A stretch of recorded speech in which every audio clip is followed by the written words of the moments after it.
नीतीश की विरासत का असली वारिस कौन? निशांत, सम्राट या कुशवाहा? 3 दावेदार, किसके पास कितनी ताकत? जाने सब जवाब। इस चर्चा की शुरुआत उपेंद्र कुशवाहा ने की है। सबसे पहले 20 अगस्त को उन्होंने नीतीश की विरासत पर अपना दावा ठोका। उसके बाद अलग अलग नेताओं के बयान सामने आए। सिलसिलेवार तरीके से जानिए।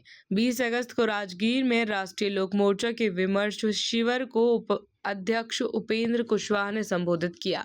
इस दौरान कुशवाहा ने कहा, नीतीश कुमार ने अब बिहार की राजनीति से फुर्सत ले ली है। लंबे समय तक मुख्यमंत्री रहने के बाद अब उन्होंने स्वयं राजनीति से विश्राम लेने का निर्णय किया है। उनके हटने के बाद सबसे बड़ी चिंता है कि उनकी राजनीतिक विरासत को आगे कौन बढ़ाएगा। कुशवाहा ने आगे कहा, बिहार में इस विरासत पर दावा ठोकने वाले तो बहुत से लोग सामने आएंगे, लेकिन हमारी पार्टी का स्पष्ट मानना है कि बिहार की जनता की यह पुरजोर आशंका है कि यह महत्वपूर्ण दायित्व राष्ट्रीय लोक मोर्चा को सौंपा जाए। कुशवाहा के बयान के अगले दिन सबसे पहले प्रतिक्रिया जेडीयू के प्रदेश अध्यक्ष उमेश कुशवाहा ने दी। उन्होंने कुशवाहा को नसीहत दी कि वे जेडीयू के उत्तराधिकार की चिंता छोड़कर अपनी खुद की पार्टी और उसके भविष्य पर ध्यान दें।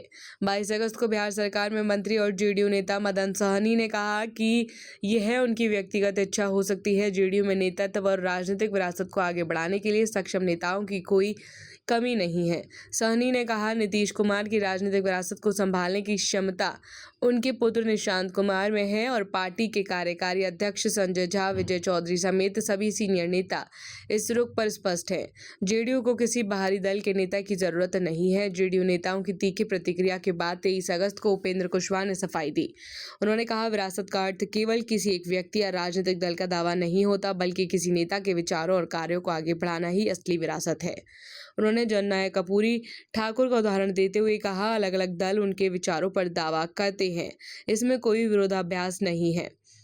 निशांत कुमार और दीपक प्रकाश को लेकर पूछे गए सवाल पर कुशवाहा ने कहा, दोनों के बीच किसी तरह का अंतर नहीं है। राजनीतिक विमर्श को लेकर व्यक्तिगत मुकाबले के तौर पर नहीं देखा जाना चाहिए। 24 अगस्त को बिहार सरकार के मंत्री और जेडीयू नेता श्रवण कुमार ने कुशवाहा पर पलटवार करते हुए कहा, नीतीश कुमार को हमेशा स्थायी नेता पसंद रहे हैं, जबकि उपेंद्र कुशवाहा लगातार पाला बदलते रहे हैं। निशांत कुमार ही जेडीयू का भविष्य है और पार्टी की विरासत संभालने के लिए अंदरूनी नेतृत्व ही सक्षम है। 24 अगस्त को मंत्री और जेडीयू नेता अशोक चौधरी ने कहा, कुशवाहा को पार्टी में लाया गया, बहुत समय दिया गया, लेकिन एक बार नहीं 2-2 बार पार्टी छोड़कर निकले और नई पार्टी बना ली। अब नीतीश कुमार की विरासत को निशांत कुमार ही संभालेंगे।